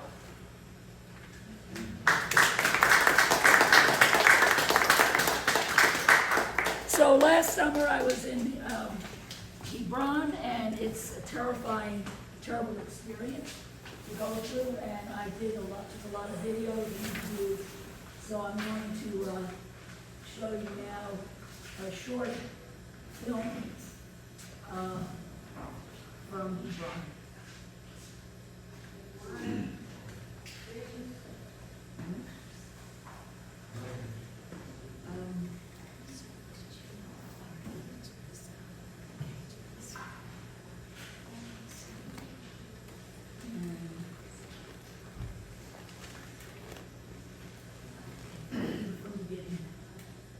Hopefully this will work.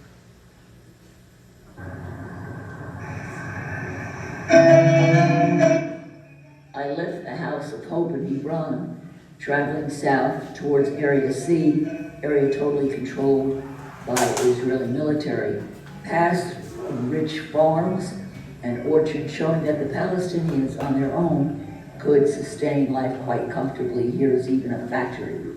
We followed a jeep that had tourists who were from the Norwegian trade union delegation there to present gifts to the children in the schools. As part of the Oslo Accords, the occupied West Bank was divided into three parts. Area A, 3%, that increased to 18% in 1999. Here, the Palestinian Authority controls most civilian affairs and internal security. Area B, about 21%. The PA is in charge of education, health, and economy, but in both areas, Israelis hold full control of external security, which means they retain the right to enter at any time. Sometimes they do so to arrest somebody, while other times the goal is to conduct an extrajudicial execution. Now, Area C makes up 60% of the occupied West Bank. Under the Oslo Accords, control of this area was supposed to be gradually handed over to the PA. Instead, Israel returns total control until today. For many Palestinians, they don't like the idea of dividing up the areas because this is just a way for Israel to exert more control over the Palestinian lives. And Israel doesn't make any distinction between Area A, B, and C when it wants to launch a raid on homes or lands, and it enforces the occupation everywhere. Besides, they allow illegal Israeli settlements there, military training zones, and bypass roads, which are all in Area C. Palestinians living there increasingly face dire conditions, like lack of access to clean water and electricity, and demolition and eviction notices are served every day. Land is confiscated every day. And the 150,000 Palestinians live in Area C, where they face severe restrictions on planning, building, and access to natural resources. They can't build houses, they can't farm, they can't have electricity. So they use solar panels, actually, many of them. And it's estimated that 300,000 Jewish Israeli settlers live in Area C in violation of international law, and that number is expanding on top of every hilltop throughout the West Bank, especially in Area C. Now, the Palestinians living in Area C are trying to resist the demolition of their homes and confiscation of their lands. They're forced to fight for basic needs like clean water. Most of them lack proper access to clean water. The Al-Haq human rights group says that things don't change. Palestinians will not only face thirst, but will die of hunger. Although they have the Area C, they have good farmland, they have orchards, but they're not allowed to access to it. Oxfam has written that Israeli settlements which continue to expand, where new buildings are frequently announced, and which have access to 80% of the water resources. So it's a very discriminatory system where some people are allowed to build and have water and some are not. Since the Oslo Accords, negotiations between Palestinians and Israelis have stalled, and the dispute over Area C is intractable, and the dangers for Palestinians in losing access to their land's natural resources are real. So too is the Israeli appropriation of Palestinian heritage sites, destruction of their homes, and continued control by the occupying force. Israel's appalling conduct continues unchecked by the international community. This policy towards the Palestinians has been declared apartheid by all the international human rights groups, as well as the UN and Israeli rights groups like B'Tselem. Our first stop was to the one-room schoolhouse in Area C that the day before Israel had deemed to be closed and told their students not to come to school.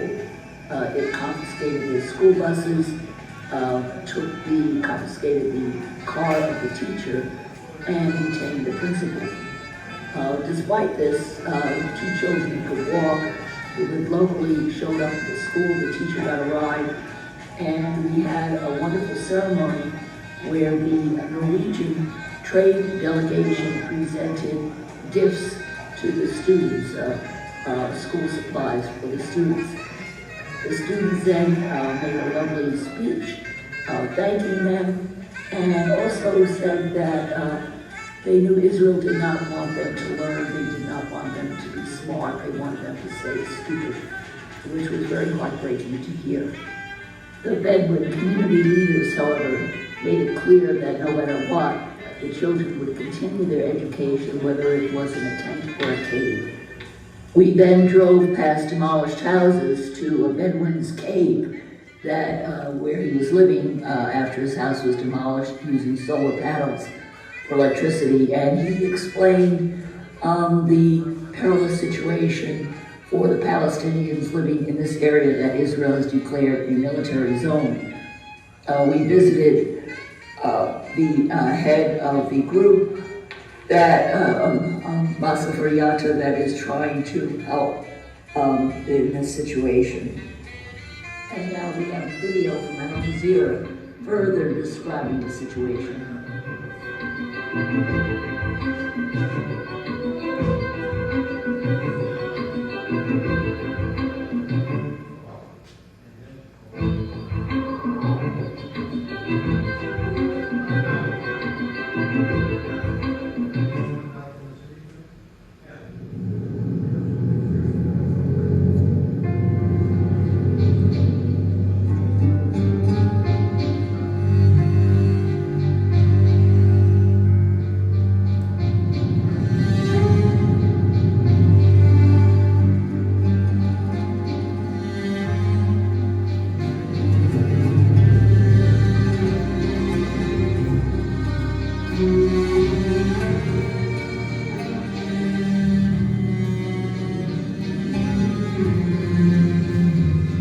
Even though Area C was supposed to pass to Palestinian control, in the game of Middle East politics of the past 2 decades, the tide of history has moved in the opposite direction.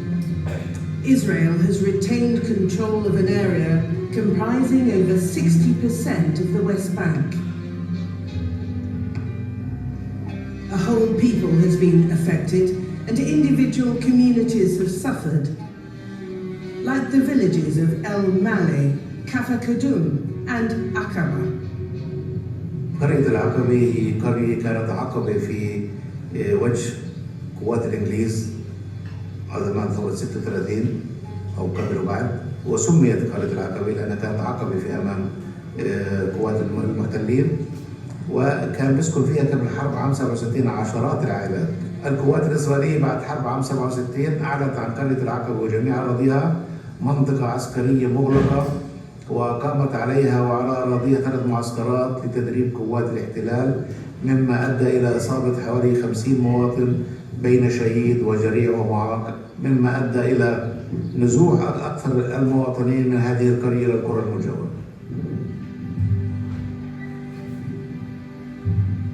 24 kilometers from Aqaba is Kaffa Kadum. The Israeli settlement of Kadumim sits alongside and blocks one of the roads into the Palestinian village. The residents are campaigning against both the settlement and the roadblock led by Murad Eshtawi.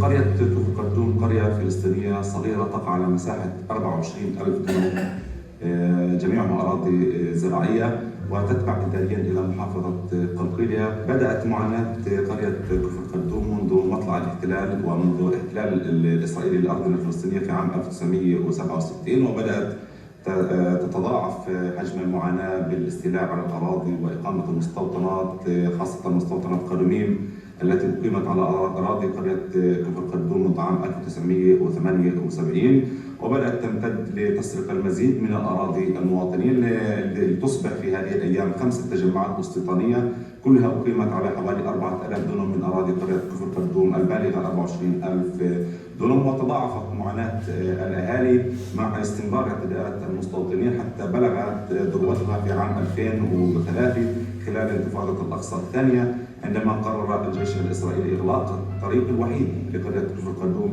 فلا يستطيع المواطن أن يصل إلى أرضه أو يصل إلى المناطق الفلسطينية لا مشيا على الأقدام ولا باستخدام السيارات.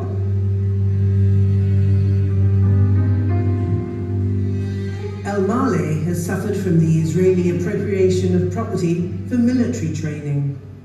طبعا منطقة المالح هي 13 خربة وقرية دمرها الإسرائيليين عام 67، دمرت بالكامل وشرد أهلها إلى جميع المناطق في الشتات وفي الوطن الفلسطيني. الآن طبعا عاد جزء من هؤلاء السكان إلى هذه الأراضي وقاموا ببناء خيم. يعني هذه المنطقة طبعا هي في الأغوار الشمالية الفلسطينية، تقع في الناحية الغربية لمدينة طوباس، في الشمال الغربي لمنطقة طوباس. طبعا جميع هذه المنطقة مناطق سي حسب الاتفاقيات التي أبرمت ما بين السلطة الفلسطينية وإسرائيل. هؤلاء السكان طبعا يعيشون في ظروف حياتية صعبة. الاحتلال الإسرائيلي يغلق أكثر من 60% من أراضي الفلسطينيين في هذه المنطقة. هذا العام طبعا الجيش الإسرائيلي بدأ سياسة جديدة، سياسة إخلاء المواطنين الفلسطينيين من خيمهم ومضاربهم من أجل أن يجري تدريبات عسكرية بين مضاربهم. Very many Palestinians and some Israelis believe that the Oslo Accords and the division of the West Bank were a raw deal for the PLO and that they've served the Palestinians badly. اتفاقية أوسلو قسمت الضفة الغربية إلى مناطق جغرافية، وهنا كان الخطأ الكبير في اعتقادي. قسمت الضفة الغربية إلى مناطق ألف وباء وجيم، وهي نفس المسميات ل ABC. مناطق ألف نصت الاتفاقية كانت مساحتها في البداية 3% من الضفة الغربية. مناطق ألف توسعت من ما بين 1994 لسنة 1999 لتصبح 18% من مساحة الضفة الغربية. في مناطق ألف للسلطة الوطنية الفلسطينية السيطرة الكاملة على مناطق ألف إداريا وأمنيا وتعليميا وصحيا واقتصاديا. أما مناطق باء تقريبا مساحتها 21% من مساحة الضفة الغربية، تم اقتسام السيطرة على السكان. السلطة الوطنية الفلسطينية تسيطر على السكان تعليميا وصحيا واقتصاديا، أما المسؤولية الأمنية فهي للجانب الإسرائيلي. تركت للجانب الإسرائيلي. مناطق سي أو جيم، وهنا وقعت الكارثة، تبلغ مساحة مناطق جيم في الضفة الغربية حوالي 61% من مساحتها، وتقع معظم المستوطنات الإسرائيلية فيها. هنا السيطرة الكاملة في جميع المناحي للجانب الإسرائيلي، وخاصة للجانب الأمني، ولا دخل للسلطة الوطنية الفلسطينية في شيء. Area C, 61% of the West Bank had been targeted by the Israeli authorities as the area where the Israeli military and civilian presence should be expanding to, in order to eliminate the possibility that these areas will one day become part of a Palestinian state, and basically to intensify the dissection of the West Bank to different parts, which in between there are always Area C, and making sure that Palestinians cannot freely use the land and cannot also freely move. بتوقيع اتفاق أوسلو أساسا أسس لتقسيم الضفة الغربية إلى مناطق ألف ومناطق باء ومناطق جيم، وتم تكريس ذلك في اتفاق طابة في عام 1995 يستند إلى اتفاق المرحلة الانتقالية كما سمي في حينه. فأي حركة من ألف إلى باء أو جيم أو العكس بالتأكيد تمر على حواجز الإسرائيلية، والكل يعرف ماذا يعاني الفلسطينيون من الحواجز الإسرائيلية من إهانات وتأخير بليغ جدا.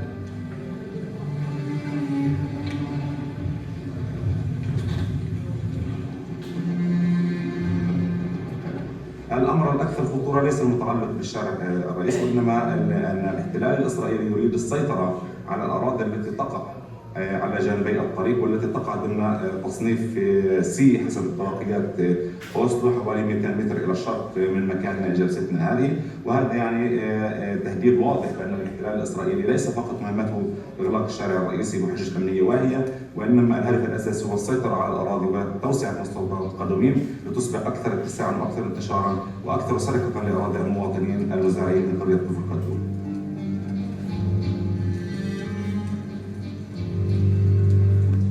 I would say generally that the West Bank had become a jungle, or if you wish, a heaven for construction criminals. People who feel like taking the land of a neighbor, just have to wake up one day with enough energy and to decide that they grab the land of a neighbor. In most cases, if they're stubborn enough, this is what will happen eventually, and the Israeli authorities eventually will back them. If the state of Israel would enforce law as it should, this is the end of the day what a state is supposed to do, no? Enforce law. If the Israeli state would enforce law on Israeli settlers living here, that means that much less land would be available.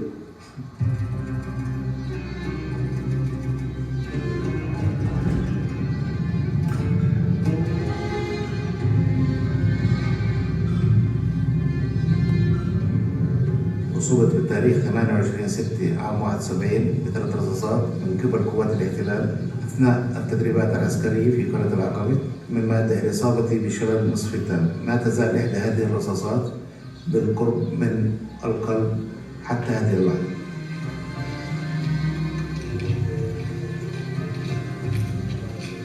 قرية العقبة يتم إطلاق النار فيها ليلا ونهارا بالقرب من المسجد، ساحات الروضة، ساحات الصحة. بعض الأوقات وأغلب الأوقات بدأت بإطلاق صواريخ من جبل لجبل من فوق قرية العقبة، وهذه شظايا الصواريخ تتناثر حول قرية العقبة وفيها خطر على المواطنين.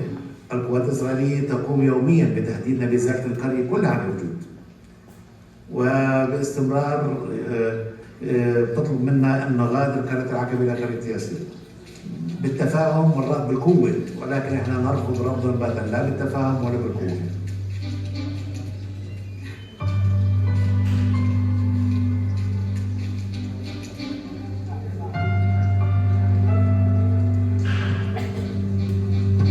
المنطقة دي هو التجمع السكاني العمراني في كفر قدوم، وما عدا التجمع السكاني هو يعتبر منطقة سيئة، وبالتالي في الجهة الشمالية أو الجهة الشرقية أو الجهة الجنوبية أو الجهة الجنوبية الغربية لا يسمح بالامتداد السكاني والعمراني لأهالي قرية كفر قدوم باستثناء جزء من الجانب الغربي للقرية، وهذا أيضا مثابة تضييق الخناق على الأهالي لإجبارهم على الرحيل وعلى الهجرة القسرية من أرضهم الفلسطينية.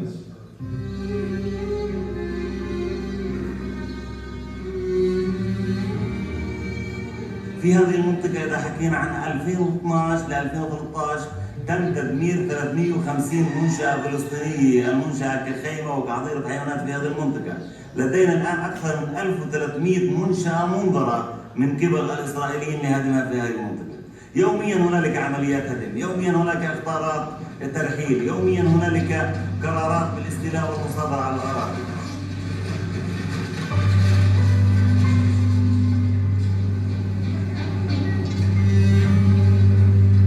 يسكن في قرية عقبة حاليا حوالي 300 مواطن، والمهجرين إلى القرى المجاورة 700 مواطن. 95% من مباني هذه القرية ومؤسساتها وشوارعها كلها فيها انضرت بالهدم، ويوجد لدينا فوق ال 25 قضية في المحكمة العليا لأوامر احترازية لوقف عملية الهدم، ولكن القوات الإسرائيلية ما تزال تهدد هذه القرية بالتدمير بحجة أنها منطقة جيم، منطقة عسكرية مغلقة، منطقة حسب ادعائهم تشبه جنوب لبنان.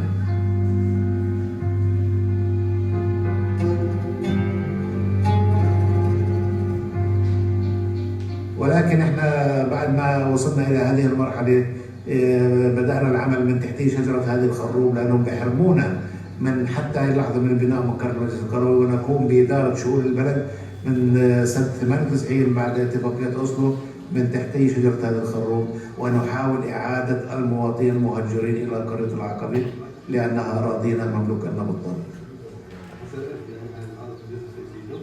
يجب أن يكون هجرة من المدينة ومن المنطقة A ومنطقة B إلى منطقة C. يجب أن يكون هجرة من تلك المناطق. رجعوا الناس يسكنوا هون، يحموا أراضيهم. إذا راحت الأغوار والعقبة بكرة بتروح رام الله ونابلس. Israeli occupation and control unites every Palestinian community, but each faces its own individual local problems. الخطير في الموضوع، وأنا أعيد وأكرر، ليس فقط إغلاق الشارع الرئيسي.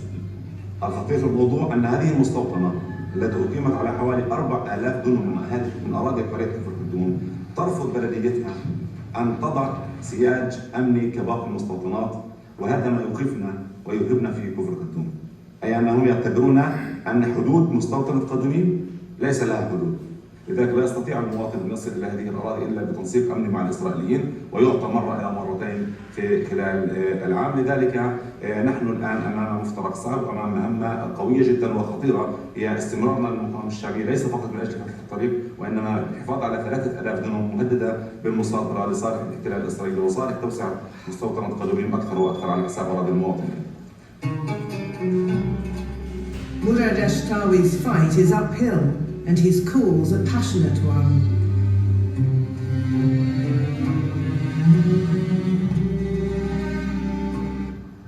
Much of the recent destruction has been in Masafriyata, an area south of Hebron that's the focus of Israeli ethnic cleaning, which we just saw. Here there's much land theft and settler colonization. And this month, the Israeli military revealed that it plans to imminently expel 1,000 Palestinians from the area, half of them children, a war crime.